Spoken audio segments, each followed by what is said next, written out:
Al pie del Ávila majestuoso, a 920 metros sobre el nivel del mar, en un valle de verde geografía que se abre de este a oeste, surge Caracas, la capital de Venezuela.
And now, our feature presentation.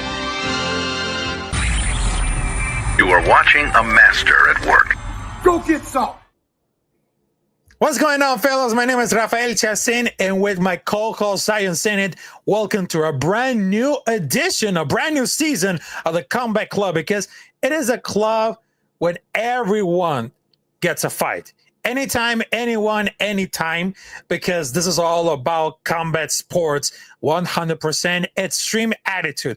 And of course, we're going to kick it off this Friday night with a brand new season, along with my co-host, Zion Senate. And of course, we got a special guest coming up there, because you know why? In this combat club, everything can happen, because we're going to talk about Whittaker versus Reinier de Ridder. It's going to be tomorrow at 3 p.m. in Abu Dhabi. It's going to be on UFC on ABC. So right now, ladies and gentlemen, I just wanted to tell you, how's it going, fellas? Salute to Dark, and of course in the building. So how you feeling about it for this fight night, gentlemen? Let's get this thing popping. Yeah, absolutely. Let's get it popping. Thank you so much for hosting us, Rafael. Thank you for joining us, Combatics. It should be a fun court, boys. We got an early court, so make sure 9 a.m. Pacific.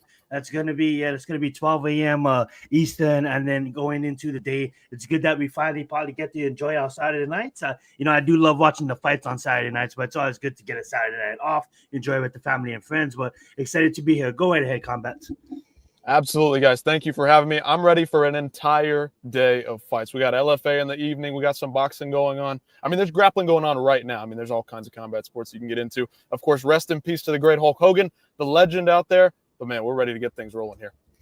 Yep. Also, we got the things going rolling right now. All right. So, ladies and gentlemen, because right now we had the main card to discuss about, like, Whittaker versus Reinier de Ridder, because they have Nikita Krylov versus Bogdan Guskov as a light heavyweight. Also, we got for flyweight, we got Asiu Almobe versus Jose Ochoa.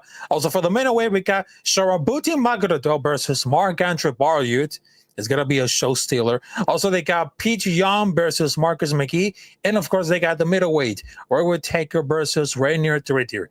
So let's just start with the light heavyweight, because it's going to be like a really important, because we got Nikita Krylov, which is from Russia, versus Bogdan Guskov, which is from Uzbekistan. Because I know for the light heavyweight, everything's going to be really happening. Because I feel like there's no other that can really predict it. Because I understand that Nikita Krylov has really powerful cardio, but don't ever kind of submit that everyone's going to be really happening at all. Because Guskov versus Krylov, because he has a pure knockout merchant. He barely passed like at round number 2. If he gets it dragged really deep, Krylov just had more finish depth. Because Guskov bleeds early. Krylov survives. You're going to drag it down for the club and sound round number 1 or early round number 2. Because the value is, if that had to happen by submission between Krylov or Guskov, because Krylov's chin is always like a dice roll. He could be like everything sparkle, because Guskov had the value side pre-flop, because they cannot see like all the things got out of the bet. but I think it's gonna be like more safer because they have the really confident and everything could happen. Because if you remember the last time he just fought against Dominic Reyes, because it's feel good, because they happen to see on the round, because they have like a beautiful counter left, but the striking is gonna be like a very important, not only for the ground and pound, but also the clinch, which is getting telegraphed for the base against a guy who's really countering. This guy's coming up there. So I just wanted to tell you that if Nikita has very improved, not only for the submission machine, also for the game plan, but also I will give like Guskov knockout by round number 2. Yeah, I mean, like when Krylov stepped on the scale earlier today, I mean, like he just looked bad. He looked out of shape. Could he get it done? Yeah, anything could happen on a Saturday morning. But at the end of the day, I'm agree with you. I'm going to get Guslov. I'm gonna say inside the distance, probably by knockout. He just has that knockout ability. He has that knockout power. And obviously Nikita's only it said that I believe he's like 33 years old, but he looks sloppy. He's a veteran, but he just looks sloppy in his last fight against Reyes as well. And just on the scale today, there's nothing that he showed me that I want to pick him. I'm not gonna put money on this fight, but if I did, I'm probably gonna put him up. Oh, Exactly. Absolutely. You cannot put money on this one. Nikita Krylov can beat anyone and can lose to anyone on any given night. And that's really the trouble that we go into this one. Guskov looked really good in his last fight. Billy Elikana taking place earlier on this card, fighting Ibo Aslan. I mean, that guy is one heck of a fighter. He Absolutely held back for the entire first round. Guskov, basically, nothing, right? He really did not go through too much of adversity. Yes, he had his back, but he wasn't going through too much trouble with Elikana hanging on his back there. I mean, Guskov's good. I think he's powerful. Like you said, this one's a coin flip. Which kind of Nikita Krylov is going to show up in this one? That's really the question heading into this one. I just can't bet on the man. I cannot trust him. I mean, that's really exactly about the point. But between for like predicting about that one, because he have like the similar level to be like an accomplishment. But it's still because they're not gonna like the fake coin for everything, because I know there's gonna be like really important, but also because both athletes, because I understand that both athletes could be like really gas, but I understand that Nikita Krylov has a better cardio, because it's not going to be like at the turnaround, because he was going like at a hot streak to get close to the title shot, and then he's disappeared for 2 years with no explanation. He just can't come back, get knocked out by Reyes somehow, and turn around and fight again 3 months later. I mean, I don't understand why Nikita is doing about it, because I thought he's going to keep winning. But he's one of those fighters that they put himself to the fight, because they have 20 fights, 1 decision, because I don't think he's going to be like knocked out again. But it always represent, because they have supports like the fights going to be in the win streak, because I know that, because they're not going to let it down, because they will be shipping it down with like the front line to do this, because they could have the ring by the beginning. But I know this cardio power could be at that level, but it seems that Boncut is going to be like the next one. And they've been saying for all those years, probably weeks, months, because not only he just be Ryan Spani the competitive fight, because he's going to descend to that division when it comes to like the light heavyweight, which is going to be like a really competition. And Alex Pereira, also another guys, which is Jerry Prochazka.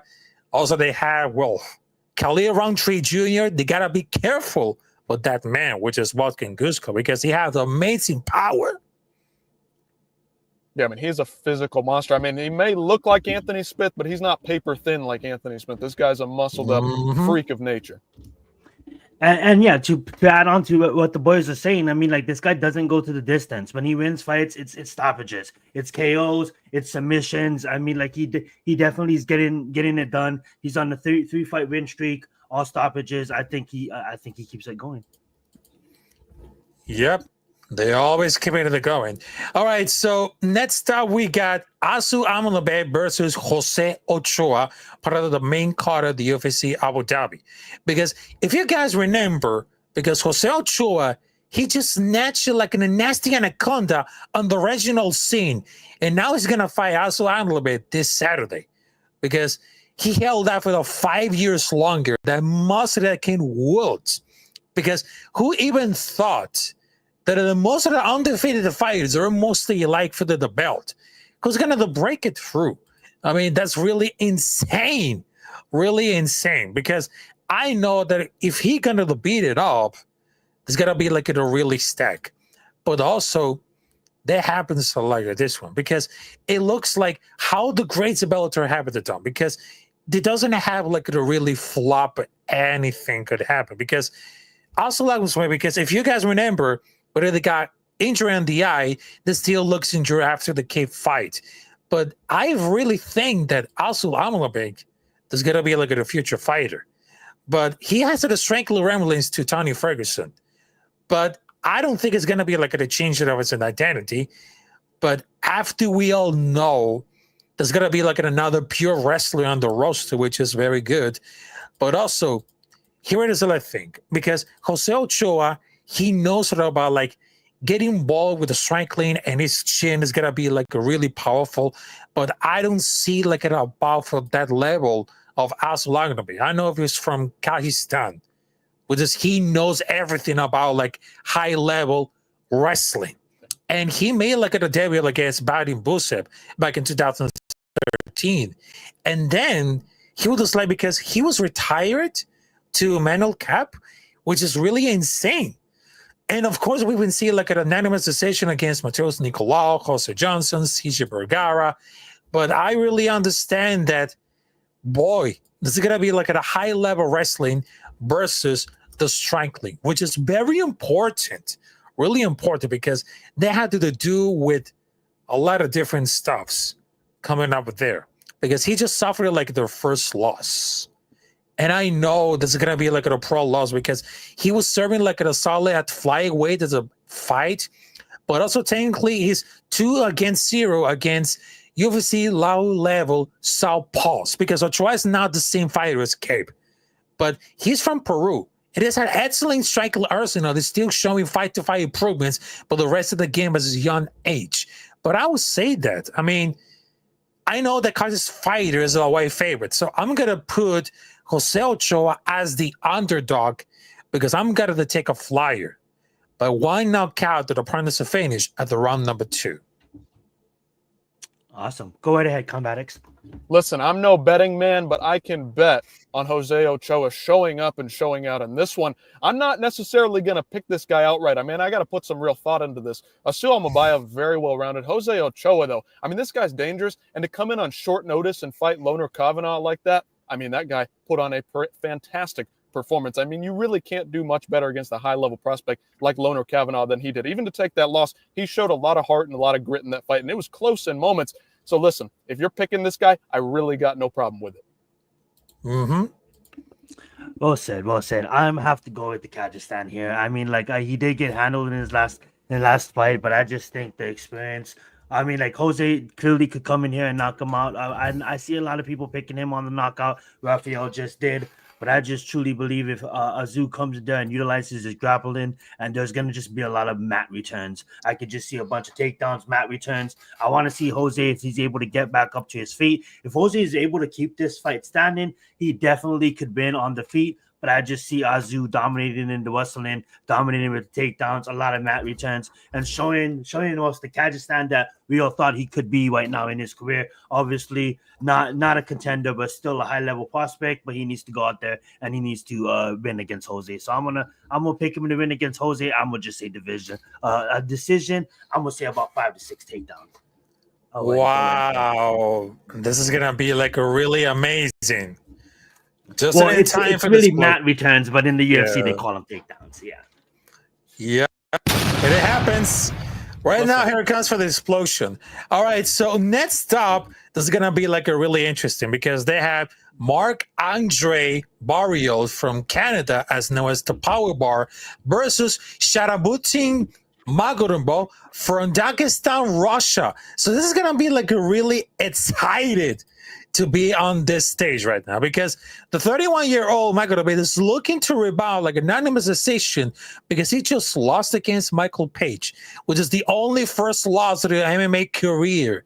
And the Canadian bar world, as known as the Power Bar, was able to record like opening round knockout TKO against Bruno Silva at UFC 315.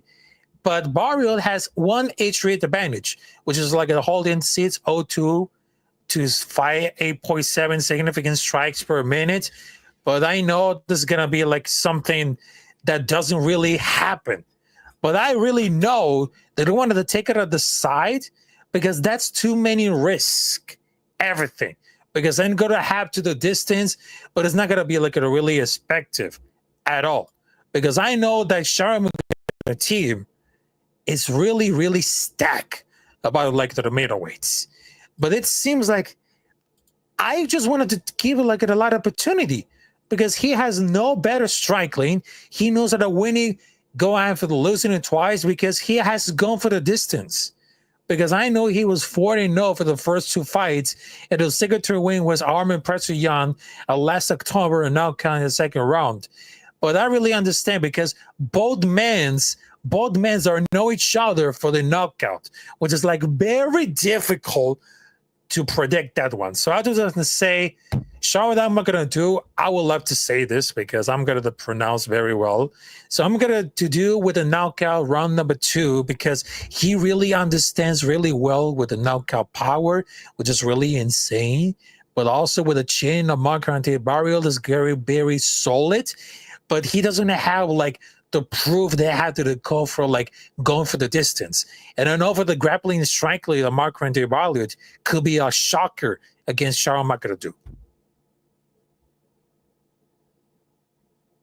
Go ahead, Combat. Yep.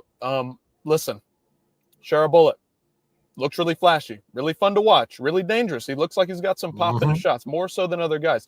Those kicks are very impressive. However, he's fighting Marc-André Barrios, who, where was the last time he was in some kind of clean striking exchange, whether on the losing or the winning end of that?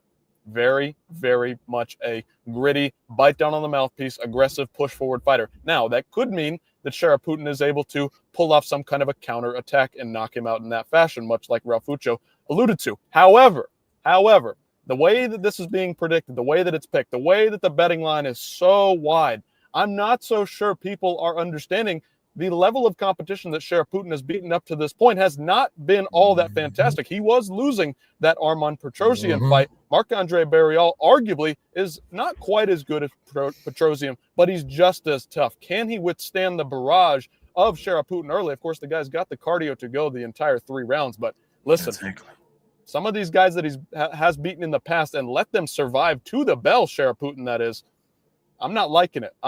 This could be a trap for Sharaputin. There you go. Right now, you nailed it right on the nail. I mean, like, definitely could be definitely a trap. I mean, like, you look at the level of competition he's fighting, it ain't really the best out of the best. You know what I'm saying? Is this a capable fight that he should win? Absolutely. But you said it. Is more going to be a grinder? He's going to go out there. He's going to actually set the pace. Absolutely. It's going to be a hit, I hit you, you hit me back kind of fight here. And I just hope what we learned by Shara is I'm gonna pick him. Exactly what you said too, Combat and Rafael. I'm gonna pick him by hopefully he can catch him on the counter and he should be able to put him away. But I believe in this fight, it's really gonna test his fight IQ. Like, you're going out there, you're fighting a guy that you should be able to beat. People are hyping you up like you're the next big prospect until losing to Michael Venom Page. Michael Venom Page was a jumping competition. You certainly showed that you wasn't ready for it yet. You should be able to go in there and serve Mark, but we don't know until we really know. I mean, like on DraftKings, I think he's pulling 9,600. I think he's the highest favorite on the night. Look at that, minus 635 if I read that correct. He needs to go out there and he needs to show Vegas and show the fans why he's, and that to me, if you're that price, you're 120 fantasy points. That's a first round knockout. Go out there and go prove to the Lions and the odds makers why you're that prospect, not contender. Clearly, far from a contender, but we'll show you by that prospect. Mark should lose this fight, but I wouldn't put him past him to, everybody's counting this guy out, and Combat said it perfectly. This guy can hit you, and Shower could easily be face first on the canvas. I'll be avoiding this fight. This will just be my for my entertainment. Go right ahead, Rafael. Wow. Well said. Well said. And right now, let's move on for the co-main event, which is it's gonna be like a really interesting because they got Petr Yan versus Marcus McGee. Because check this out. Because Petr Yan, he just went like Bill, one of the most technically skilled fighters of the UFC roster, losing 3 straight bouts. Because the final, which like one side dribbling at the hands of Merab Dvalishvili, because that was like a bad luck at a decision involved, because he has right to ship with a conservative strong performance over the top rank of the position. But however, McGee has earned the spot to the rankings after just 4 UFC victories, because the training partner of Sean O'Malley, he demonstrated because he knows about the nasty kickboxing, good finish instance, because at 35, it's likely he have received like a big opportunity sooner than later, because I know it's going to be like really limited. It's going to be like a classified between striking versus kickboxing. And I know there's going to be like a quickly breakdown, but there's going to be like a really, don't look at a resemblance, because McGee is a real deal action fighter who's looking to prove like he can hold it as top of the division. Because in fact, I wouldn't be surprised if the McGee can take like the first off, do it for the heavy hands of the fight starts, because it's going to be like, could be closer than he should.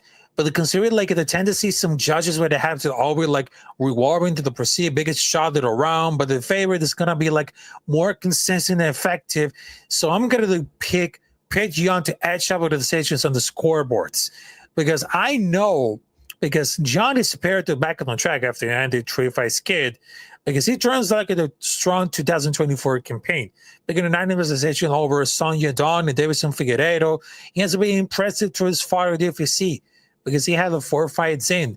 And the big step with the competition, I will say this, because he has better cardio. But don't let him fool you, but he's got to prove that McGee has better striking. And of course, he really understands better about like the wrestling, and of course, the submission. So it's going to be like really careful if Petr Yan doesn't look like just like Sean O'Malley. Because I understand he has a very good kickboxing that he immediately knock you down. So I would say this, Petr Yan by decision at the round number 3, which is very important. And I know he's got a very solid kickboxing, but don't let him feel like all for the jabs and crossover. He's got the point. He's got the point for it. Listen, McGee is very powerful. He's on the come up, right? He's had 3 knockouts. That last one was a close decision to Mario. No, it wasn't Mario Bautista. Who was it? Give me the name, guys. Who did he fight in his last fight, McGee? I forget right here. Jonathan Martinez. Of course, I always mix them up, but he's coming out of the same camp as Sean O'Malley, as Rafucho said. Are they going to be prepared for Petr Yan? They faced this guy in the past. Of course, it was Sean O'Malley versus Petr Yan. They've got the experience in the camp. They've got the knowledge in the camp. Can Marcus McGee go out there and implement his game plan and get things going early? Because that's where he's going to win this fight, in the rounds 1 and the round number 2. In round number 3, Petr Yan really likes to turn things up in the rounds 3, 4, 5. Of course, it is a 3-round fight. He's going to start to turn things up early. I just think that he's got way more skills. I think he's way more well-rounded. I think he's way more versatile in his attack. Of course, McGee, we saw him succumb to not just fatigue, but also the calf kicks of his last opponent. So we'll have to see what happens here. Does Petr Yan mix it up as he starts to put damage on McGee, and as McGee gets a little bit lost on the feet? That's my question heading into this one. I'm strong, holding firm with Petr Yan here, but Marcus McGee, this would shock me, but if he was able to flatline Petr Yan, that would be absolutely insane to me. I mean, I could not imagine that happening, but yet things have happened that are crazier in MMA. So we'll just have to wait and see. Exactly. Absolutely. I mean, like Petr Yan should be the better striker here. Should be able to put it on him late. Marcus McGee on paper is outclassed here. I see a lot of people making this point. I wouldn't say a lot of people. Obviously, you just seen only 9% of people taking him. But I heard some takes this week that Marcus is he's the older fighter, but he's the more fresher fighter, and this is not a 5-round fight. And Peter Yan usually does not the best in 3-round fights. But regardless of that point, realistically, Peter Yan should come out and win this fight. I wouldn't go as far as say a submission. Like Rafael said, the both take. I would say decision. I would say Marcus may come out sprint in the first, like Combat says, and Peter Yan takes 2 and 3. If Marcus is gonna win this fight, it is gonna be by knockout. I don't see Marcus going in there and outstriking and outpointing Peter Yan. I see Peter Yan being disciplined, has the better IQ. I think is the better overall striker. I think it's the better overall fighter. But Combatics brought up a good point. I mean, like Sean O'Malley's gym, that he trains with, he's seen Peter Yan. How's the game plan? What is the game plan going into this? Are they gonna fool out sprint and try to get Peter Yan out of there fast? Is Marcus gonna hold his ground against Peter Yan? Can he take Peter Yan's aggression when Peter Yan starts to throw at him? A lot of questions to be answered here. Obviously, it should be a Peter Yan victory here, but anything can happen. Like my boy said, it's MMA. We never know. You know what I'm saying? Yeah, I mean exactly. You got the point. All right, so ladies and gentlemen, before we get it started with the main event, Robert Whittaker versus Reinier de Ridder, which is going to be in Abu Dhabi, make sure to subscribe to Capitán Rafucho on YouTube. Also, you can follow me on Twitter as known as X, Instagram, Kick, and TikTok. And of course, you can subscribe to my co-host, Sion Senit, and with our special guest, Combatics MMA. And now, ladies and gentlemen, It's time! It is the time for the main event, Robert Whittaker versus Reinier de Ridder at Abu Dhabi in the main event. Because I'm going to break this down. Rob Strangling is handling well with the Reinier de Ridder because I'm not really sure he's going to be able to hang with his grappling. Because if they want to hit the ground, Robert Whittaker could be in trouble. But I can see at a fight enough, Reinier de Ridder's wrestling and winning to stand up. Because it's going to be weird. He doesn't have the best takedowns or even the greatest variety that he'll attempt. But also, he's also very massive for a middleweight, the greatest scrambling and finding submissions. Once the thing actually get to the ground. Because Robert Whittaker is not a big middleweight. And I can see the size alone giving him success of the grappling department. Because I understand that he's really big. And even Paul Gray has takedowns where you saw the Bully Muniz with the size. But also, I will be shocked if it's going to be compared to Gabriel's force eventually. Because the grappling is very good, but he can really maintain top control if he gets rubbed down. Because Reinier de Ridder is known for judo. Different approach to get people down. Reinier de Ridder has long lips, but I can see really submit. But Strangling, he needs to get improvised. And I know that Robert Whittaker is never time to wrap up his career, but also I don't think losing to Reinier de Ridder is some indicator because maybe you don't mean it that way, but it seems like there is a lot of connotation that losing to Reinier de Ridder will be an indicator that Robert Whittaker has really gotten washed. But I really think that some people are underrating Reinier de Ridder because he's really massive for the middleweight, was 2 division champion. He could ever give anyone to the middleweight have tough time for the very least because with the amount of money per fight, and of course I'll be shocked if he keeps the fight until the breaks off because he doesn't strike as a really obsessed with the fight record or legacy because he has a legit shot because I understand that his takedown, he put it out for this one.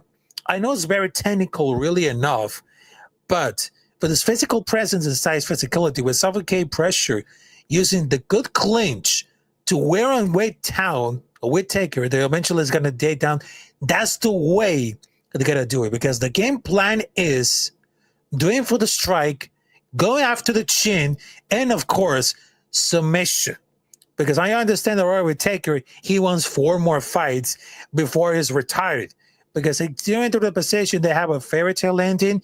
But I know that Reinier de Ridder is going to have a serious moment to win against Robert Whittaker. So I would say this.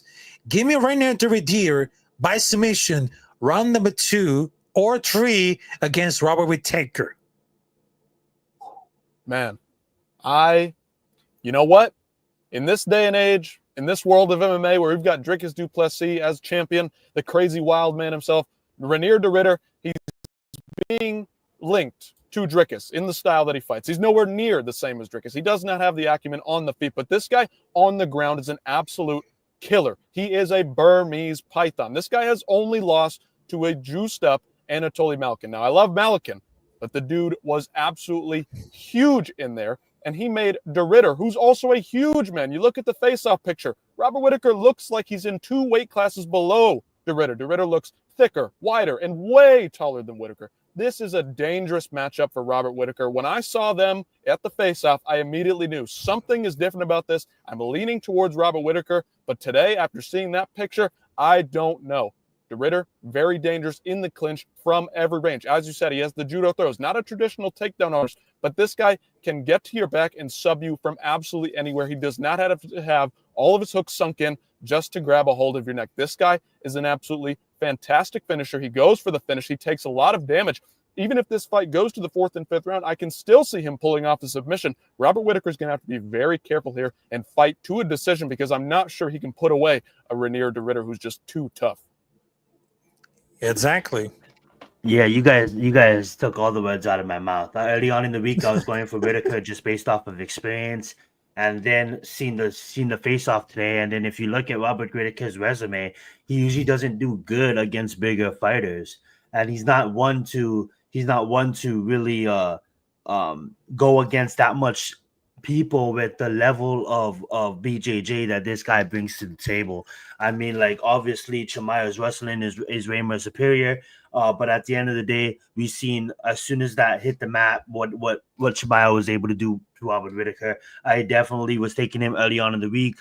After the face-off, I'm definitely going to go with Ordior. A lot of people are saying that he may not have the same level of competition. I really don't see it. I mean, like, yeah, I get it. Robert Whittaker has fought. Yeah, the resumes go to strength of schedule. Easily goes to Robert Whittaker. But at this point in his career, I really see him mostly as this is actually good compliments I'm going to give him as a Dustin Poirier, as a Max Holloway, as a Donald Cerrone. I don't think Robert Whittaker will ever touch gold again, especially with the talent in this division, but I do see him being a fan favorite. If it wasn't for Ordior, I mean, like, there's few fighters that I would pick Robert Whittaker against, and I would probably side with Robert Whittaker just because I'm a big Robert Whittaker fan. But just because we're all Robert Whittaker's fans, that necessarily means it's not going to translate to the fight. Could he go out there and knock this guy out? Absolutely. But I just see Ordior closing the distance, taking him down and submitting him. This is the 5-round fight. I don't see Robert Whittaker surviving out of that 5 rounds. And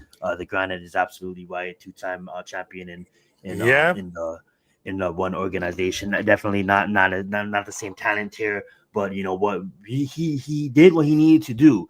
When we all seen that Bo Nickal matchup, we always questioned, like, why Bo Nickal shouldn't be in there with this guy, and he clearly showed the level. And when you go in there and you taking the trash out, because Bo Nickal is going to be him one day. I do have high expectations for that guy, but to do what he was supposed to do, he's like, yo, you're not at my level of success, and he showed it. And the way he handled Bo Nickal, it gives me the full confidence to say, you know what, he did it to Holland, he did it to Nickal. He's showing why he's 3 stoppages in the UFC. He's showing that he is on the level of these top echelon fighters, and he does get a main event. He does get actually a big main event outside of the, you know, the apex in a big country, in a rich country, and a lot of eyes are going to be on him. And the only country maybe outside of Saudi Arabia that we change the time for. We don't change the time for that much countries. You know what I'm saying? They got to watch it at midnight. You got to watch it at 2:00 in the morning. No. We bow to them. We're like, yeah, we're gonna change the time for you guys. No questions asked. Yeah. That being said, back over to you guys. Yeah. Also salute to Incrate C17. Also salute to Maverick 77 Defender. So there's like a lot of comments coming up there, but I guarantee that we're just want to talk about like Robert Whittaker, because I understand he's 35 years old, which is from the 90s. And they call like the Bobby Knuckles, the Reaper. And we just saw like the last fight against Kazma Chiambe, which is like the face crank, which is a submission back in Abu Dhabi. So I don't think that Robert would take it because Uncle Dana bought him new teeth. Yeah, because I know that, but if it comes to like Saudi Arabia or United Arab States, because I know he's got an important fight against Reinier de Ridder, I know it's going to be like a really complicated. But check this out, because when I just see like off of these comments, because he's going to fight at least one more at the middleweight before deciding whether he wants to stay or he wants to move out to like heavyweight, which is like, we can really understand the intention to move it up, but a title shot, this seems like pretty far away, but I don't think it's going to be like a great idea to move in, because if you guys remember when Ilya Topuria was going to move like another division, now it just really happened to Islam Makhachev, because I know he's really small at 185. He will be Darv at 205. Because right now it seems that he almost decided against the Musa, because he already started welterweight. It is not like the bigger they were, the smaller everything's fight, considering that Draco Suplessis was able to over the size and strength. But I can see like against Whittaker some nasty KOs, not to mention about like the size, but he wants to do like to give us much size, even though there's a middleweight. But there is like few wrestlers at light heavyweight that could be successful if that is strategy, because I know it's going to be like a really struggle with strangling with a short reach. A thing that a lot of people talk about is lighter man skill, right? That's an option for Robert Whittaker. Obviously, he's going to have the skill coming up. Used to fight at welterweight. Obviously, there was that fight with Wonder Boy all the way back in the day. If anybody remembers that one, that was an interesting one. Yeah. But he's moved up to middleweight, and he's made himself a sizable opponent for most guys. The problem I have with the entire thing, though, is that he's talking about retirement. Hey, I've got 4 more fights. Look, retirement is just at the end of this tunnel. The moment you start talking about that, the moment I start having issues. Demetrius Johnson this past weekend got a lot of flack for calling Dustin Poirier an up-and-down fighter. The moment this guy started talking about being old on the way out after he fought Conor McGregor, what happened? Went up and down. He got that fantastic win against Benoit Saint-Denis, knocked out by Justin Gaethje, the loss to Islam Makhachev, and now the loss to Max Holloway. When these guys start talking about retirement, we've got issues. That's not a good sign. However, like my guy Zion said, listen, he's still got the opportunity to win. He still has the capabilities to win this weekend. De Ridder is not a great stand-up fighter. He can get the win this weekend, but moving up to light heavyweight, that's a whole nother beast. I think he could be pretty successful because look at these guys moving up from light heavyweight to heavyweight. They're having a lot of success. So maybe the middleweight's moving up to light heavyweight. Maybe they could do it too. That's a big jump, 20 pounds. Exactly. Yeah, I just don't. I hate saying this because he's such a good fan favorite fighter and he's so entertaining to watch, but I don't see him beating the top 5 in the division at light heavyweight. I mean, maybe Khalil Roundtree, but you mean like you look at the champ. I mean, like the champ's gonna outwrestle him for days. I don't see him getting the win against Pereira. Yui's a tough out no matter what nobody says. You know what I'm saying? There's Jamal Hill up there. There's Brawley up there. I mean, like these guys are gonna. I mean, like I really shouldn't judge Robert Whittaker because he is a ex middleweight champion. I would want to see how his body tones out, and I think that would be a solid move, being that he is getting older, and the last thing to lose is your power. So you're 34, maybe you go on a 3. He says 4 fights. I would want him to compare it to years, right? I seen Max Holloway in the interview the other day, and they're like, "How much years do you have left?" And he said, "I'm obviously 33, maybe 2 to 3. And if Robert Whittaker came out and said, I want to move up to the light heavyweight division, I want to give it a fresh restart, I want to go out there and I want to maybe obviously he never fought yet. Maybe he will say that after he wins or maybe he loses. But if he says like, I want to try make another one at a title." And try to get up there and maybe win 2 to 3 fights and get that title at the title. It's Robert Whittaker. Who's to say he can't do it? But I just see the level of competition not being any easier. Obviously, it's not a Chimaev. It's not a DPP. But at the end of the day, it's still Alex. Alex is still in the division and stuff. And let's we can actually pull up the rankings.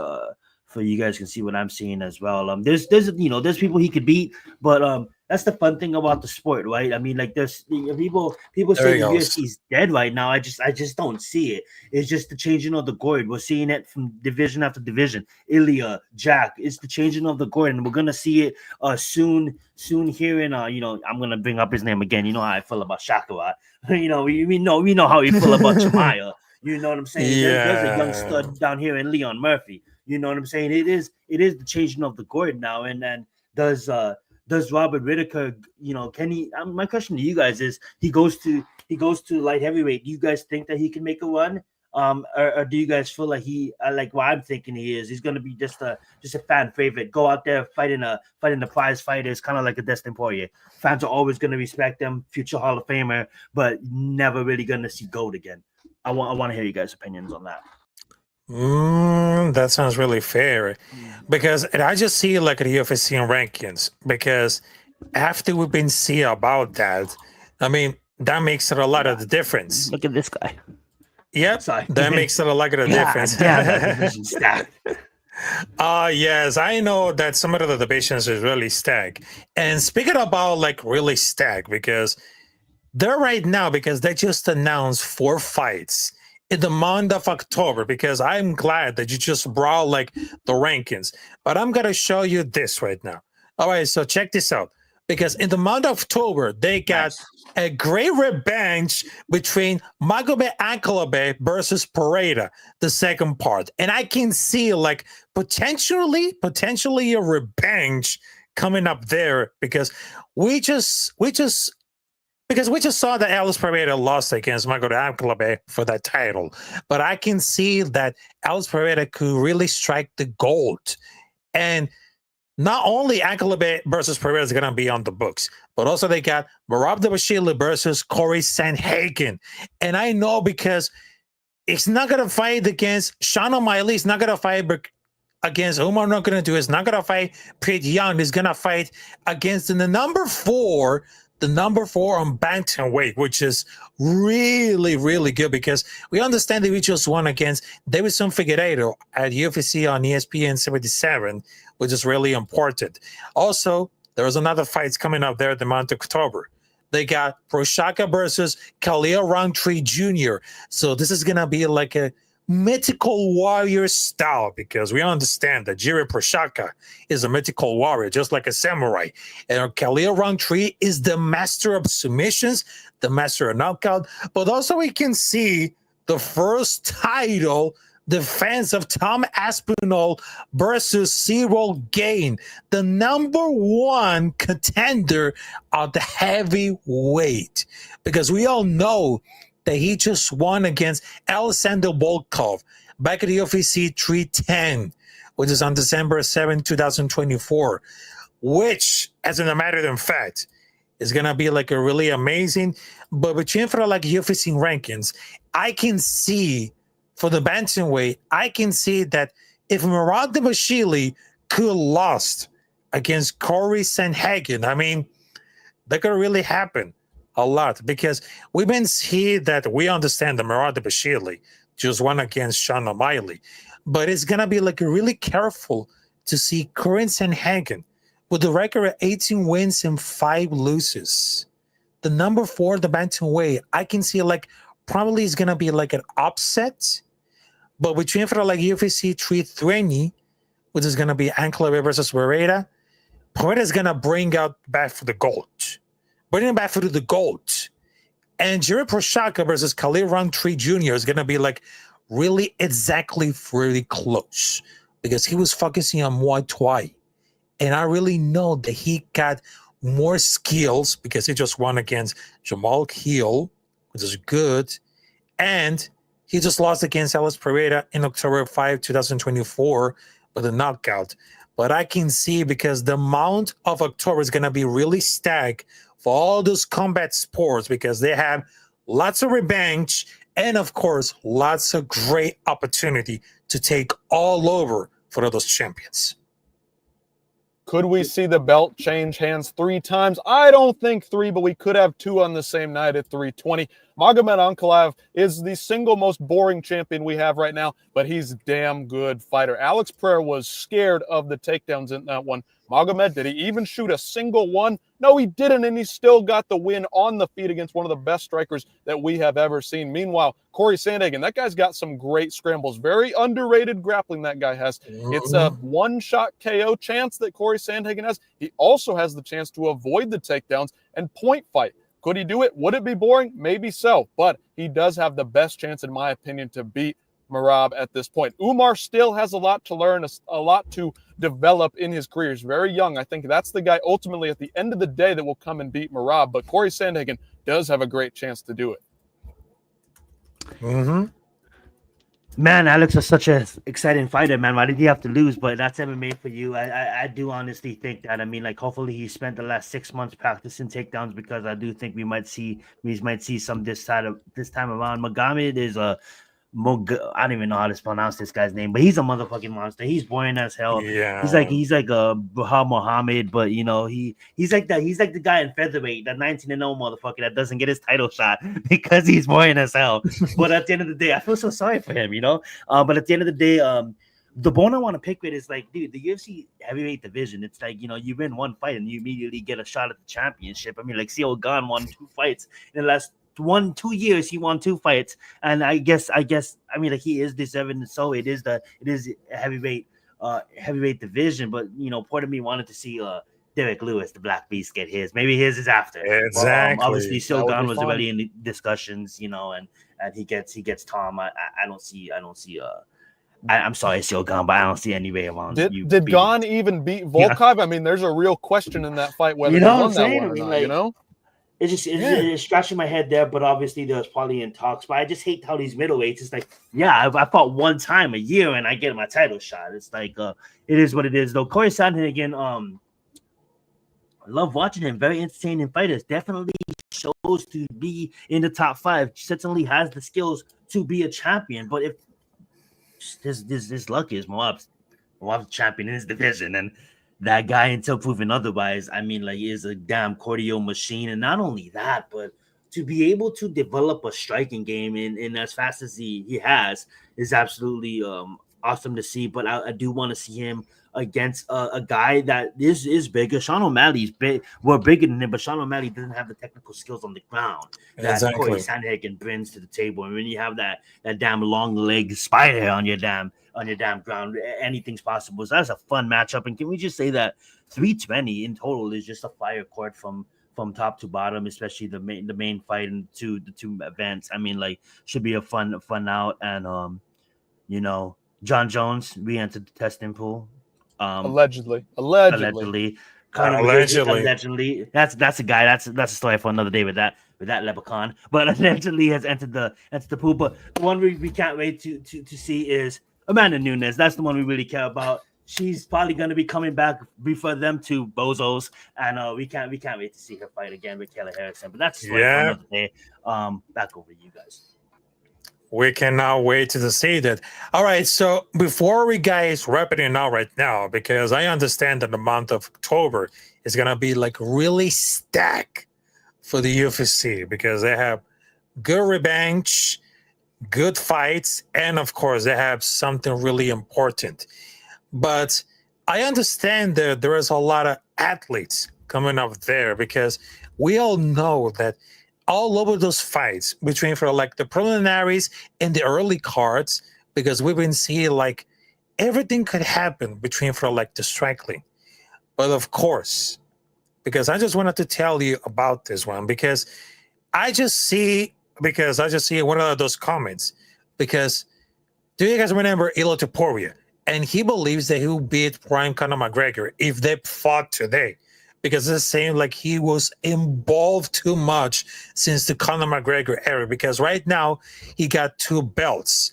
Because it's only that Conor keeps trash talking here, because everyone is sure like ignore with the save at this point, but I don't know why they gave it like the attention.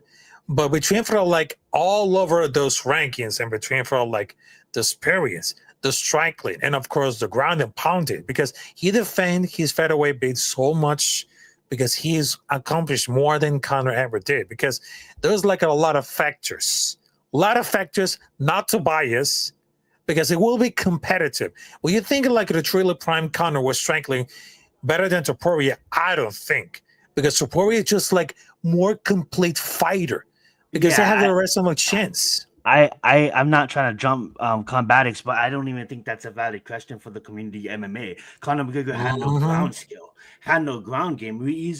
What did we learn against Ilya versus not Ilya versus himself? What do you mean? We want to clone yourself and fight yourself. I want to see that. That being said, Ilya versus Charles Oliveira. What did we learn?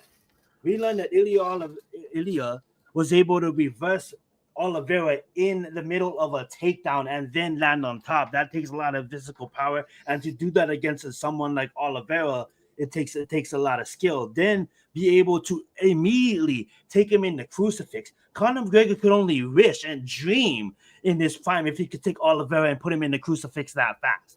So for me, I want to see how Combatics answered this question. But prime Conor McGregor, yes, he beat some high level competition. But I just think versus prime Ilya right now, there's just no level. Ilya destroys a prime Conor McGregor. Listen, Exactly. I think we're sleeping a little bit on Conor. Now, I'm not going to pick him. I'm going to preface this. Listen, Ilya Topuria is probably my favorite fighter right now. He may go down as the greatest fighter of all time, most well-rounded, got the power. He's got everything. But Conor McGregor definitely, absolutely has the speed on the feet. We remember the Jose Aldo fight. It was only 13 seconds long. Can Conor McGregor land that one shot? Because I believe if it came down to the two men and who can land the crisper, cleaner combination, it's likely Conor McGregor. Ilya Topuria has fantastic technique, but he does rely on his power. Conor McGregor had the precision and the power, the combination of both. So does Ilya Topuria. But the real question is, in a firefight, 10 seconds to go, who's going to land the first blow? I love the fact that you brought in the speed, and this is someone that will go on you brought it in. I'm gonna say it right now, like you guys are gonna be like, what the hell are you talking about? He's not gonna get his rematch because Ilya is gonna be fighting for the 170 title by the time he does. But I think Max Holloway would beat Ilya at lightweight. Bold statement. I just think the power and the hands and the speed of Max Holloway. So when you brought in the speed of Conor, that was something that I totally was dismissive of, because Conor McGregor definitely, when you go back and you look at vintage Conor McGregor and what this debate is about, you definitely have to say that Conor McGregor had not only the power but had the faster hands. That's a great point. Now, after that first minute, I'm picking Ilya all the way. But that first minute where they're not on the ground, nothing's really happened, that's where I'm going. Conor's got a chance. I just don't think it's a very big chance. And to think of someone that literally stopped, like in 10th grade, right? We all seen the videos. In 10th grade, he's like, Dad, I don't want to go to school today. I'm just going to train MMA. And his dad's like, okay, if you're going to make something out of it, make something out of it. And this is a guy that's been training his whole life. And you really do see, I mean, you just gotta love the MMA. There's no other sport I'm a big NFL fan, right? We all probably all big fans of the NFL, but you can go back and you can go 1990s, 2000s. You see improvements, but it's still the same fundamental game.